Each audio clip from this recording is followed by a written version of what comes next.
Psicología del aprendizaje. Últimos 100 años en la psicología del aprendizaje. Hay dos corrientes, el conductismo y el cognitivismo. El conductismo. Definición, asociación y condicionamiento clásico y operante. Dos periodos, conductismo clásico y neoconductismo. En el conductismo clásico hay dos escuelas, la rusa y la norteamericana. En la rusa, dos representantes, Bekhterev con las respuestas motoras y Pavlov con la respuesta glandular y salivar. En la norteamericana hay dos representantes, Thorndike con la ley del efecto ensayo-error y Watson, el manifiesto conductista fundador oficial. En el neoconductismo hay cuatro representantes, Gutiérrez, contiguista, Skinner, radical, Hull, formal y Tolman, cognitivista. En el cognitivismo, el proceso mental es superior, encontramos el ordenador y el constructivismo. Aprendizaje preasociativo. El cambio conductual en el aprendizaje asociativo se basa en el establecimiento de una relación entre dos hechos. El aprendizaje preasociativo ocurre cuando tiene lugar una modificación relativamente permanente en el comportamiento, a causa de la exposición repetida a un estímulo aislado. Los cambios conductuales del aprendizaje preasociativo se deben a la simple repetición de un estímulo aislado, que modifica la capacidad del organismo para evocar una respuesta. El aprendizaje, porque se almacena información y el comportamiento se modifica en base a la experiencia. Hay dos formas básicas de aprendizaje preasociativo, la habituación y la sensibilización. La habituación, progresiva disminución de algunas características de la respuesta frente a un estímulo monótono, repetido regularmente, que inicialmente sí provocaba la respuesta. La respuesta puede incluso llegar a desaparecer momentáneamente. Ocurre lo contrario que en el aprendizaje de repetición por apareamiento. Aprender a no hacer. Los estímulos dejan de transmitir información significativa. Existe a corto y largo plazo. Aparecen los fenómenos de generalización, recuperación espontánea, como por ejemplo el ruido de una obra, el ruido de un helicóptero. La sensibilización hace referencia al incremento más o menos permanente en la frecuencia o probabilidad de aparición de una respuesta innata, acompañado frecuentemente de una disminución en su latencia y en la altura del umbral. Ocurre frente a un estímulo intenso que se presenta repetida regularmente. Existen dos tipos a corto y largo plazo. La presentación repetida del estímulo sensibilizante tiende a disminuir su efecto. Es un proceso menos específico que la habituación respecto al estímulo. Una vez producida la sensibilización, puede extenderse a una amplia variedad de estímulos similares. Existen no asociativa, ante un estímulo muy intenso evoca una respuesta innata, o la condicionada cuando se incrementa la probabilidad de la reacción innata a partir del emparejamiento entre dos estímulos. La teoría explicativa clásica más influyente sobre cómo actúan estos procesos fue la propuesta por Groves y Thomson en 1970. El condicionamiento clásico. Aprendizaje asociativo mediante condicionamiento clásico. Proceso mediante el cual un organismo aprende a responder de una forma particular a un estímulo que no producía esa respuesta. Estímulo neutro, mediante asociación. Estímulo incondicionado, EI. Cualquier estímulo biológicamente relevante capaz de provocar automática y conscientemente una reacción congénita no aprendida. Estímulo condicional o condicionado, EC. Cualquier estímulo neutro o inocuo biológicamente incapaz de provocar una reacción o respuesta relevante, excepto débiles reacciones congénitas no aprendidas de orientación, como consecuencia de su emparejamiento sistemático con un EI, acaba por ser capaz de desencadenar una respuesta similar, pero no idéntica a la que provocaba aquel EI. Respuesta incondicionada, RI. Cualquier respuesta congénita estable, no aprendida, emitida automáticamente ante un estímulo incondicionado, EI. Respuesta condicional o condicionada, RC. Respuesta aprendida provocada por el estímulo condicionado o condicionamiento, el EC. Experimento de Pavlov en animales. Pavlov observó el fenómeno de secreción psíquica, abundantes secreciones gástricas que se producían en los perros cuando se les presentaba el alimento sin entrar en contacto con su boca. Observaba esta reacción en sus glándulas salivares. El estímulo incondicionado provoca la respuesta refleja incondicionada antes de que el método de condicionamiento comience. La presentación, por ejemplo, simultánea o sucesiva de un estímulo neutro e incondicionado dará como resultado que se forme una asociación entre ambos estímulos. Una vez formada la asociación, el animal comenzará a dar una respuesta similar. Esta es respuesta condicionada, a la que antes solo daba ante el estímulo incondicionado. Ahora, ante el estímulo antes neutro y ahora condicionado porque también lo provoca, se ha formado una asociación nueva, que antes no existía, es decir, se ha aprendido.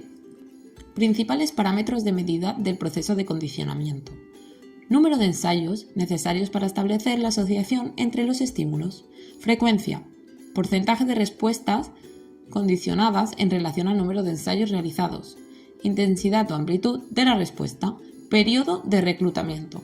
Latencia y resistencia a la extinción. Experimento de Watson. Condicionamiento clásico en humanos. Consideró que la vida emocional adulta tenía que ser fruto de la educación mediante el aprendizaje. Trató de comprobar experimentalmente que las respuestas emocionales pudieran condicionarse. Si sabemos cómo generar los procesos emocionales, podremos moldear la vida desde la infancia y no adquirir emociones socialmente indeseables. Inició con Rosalie Reiner un programa experimental destinado a demostrar que los miedos infantiles son aprendidos y que ese aprendizaje se apoya en el condicionamiento. La descripción de este método. El condicionamiento de respuesta emocional constituye el cuerpo de un artículo que se divide en 4 etapas. 1. Establecimiento de una respuesta emocional condicionada de temor a un objeto. En este caso fue una rata blanca. 2. Verificación de la existencia de transferencia a otros objetos. Y 3. Analizar del efecto que tiene el tiempo sobre tales respuestas emocionales condicionadas. Y por último, el 4. Descubrir cómo puede lograrse la rotura del vínculo o la supresión de la respuesta emocional condicionada. Con el método del reflejo condicionado explicaba adquisición de comportamientos normales, síntomas característicos de enfermedades mentales, psicoterapia, modificación de comportamientos, emociones, aprendizaje de habilidades y procesos simbólicos.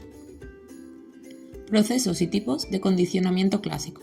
Procesos: adquisición experimental, extinción experimental y recuperación espontánea. En base a la relación entre el estímulo incondicionado y el estímulo condicionado, se distingue entre condicionamiento inhibitorio y excitatorio. Según el tono afectivo del estímulo incondicionado, hablan de condicionamiento apetitivo, cuando el estímulo incondicionado es positivo para el organismo, es decir, cuando tiene un valor afectivo y resulta gratificante. Ese condicionamiento será de signo contrario, aversivo, cuando el estímulo incondicionado es negativo, es peligroso, amenazante, doloroso, desagradable para el organismo. Según la localización de los estímulos dentro o fuera del organismo, se distinguen entre condicionamiento interoceptivo y condicionamiento exteroceptivo. Condicionamiento observacional. Cuando el organismo no recibe directamente los estímulos, observa a otros organismos experimentarlos. No hay evidencia experimental firme para este tipo de condicionamiento. Según distribución temporal de los intervalos entre estímulos, diferentes variaciones experimentales, con efectividad distinta. Condicionamiento inhibitorio. Aprendemos a predecir la ausencia del estímulo incondicionado. El estímulo condicionado se ha asociado en la ausencia del estímulo incondicionado. Las señales que predicen la ausencia de un estímulo aversivo son estímulos condicionados inhibitorios. El efecto del condicionamiento inhibitorio puede no observarse directamente. Técnica indirecta de medida. Simulación. El condicionamiento inhibitorio y el control inhibitorio de la conducta solo tienen lugar si hay un contexto excitatorio para el estímulo incondicionado en cuestión. Este condicionamiento se establece cuando un estímulo condicionado inhibitorio señala o permite anticipar que no se va a presentar un estímulo incondicionado, y ello en una situación en la que ese estímulo incondicionado sí hubiera aprendido en el caso de no estar presente el estímulo condicionado inhibitorio. Principales procedimientos para establecer el condicionamiento inhibitorio. Tenemos la discriminación simple en semáforo, discriminación compuesta, semáforo más guardia y correlación negativa. El estímulo condicionado excitatorio es el contexto. Condicionamiento operante o instrumental. Proceso de aprendizaje. Se desarrolla cambiando la probabilidad de una respuesta por medio de la manipulación de sus consecuencias. Aprendizaje de tipo asociativo. Se diferencia del condicionamiento clásico con asociación estímulo-respuesta, conducta pasiva y respuesta desencadenada. En cambio, en el condicionamiento operante, la asociación de respuesta-consecuencia, conducta activa, el sujeto opera en el medio y la respuesta esta es emitida. Programa experimental de Thorndike. Aprendizaje por ensayo-error. Hacía uso de cajas problema. Los animales tratan de escapar sin resultado, hasta que de manera accidental encuentran una conducta de escape válida. Tras varias repeticiones disminuyen el número de ensayos y errores hasta que, tras el ensayo y acierto, comienzan a escapar de la caja con rapidez. Aprendizaje asociativo. Latencia de escape. Tiempo desde que comienza el ensayo hasta que el sujeto consigue salir de la caja y recibir el reforzador. Conexionismo. El aprendizaje ocurre cuando se fortalecen las conexiones que se forman entre estímulo y respuesta, cuando da lugar a un estado de satisfacción por el animal. Ley del ejercicio.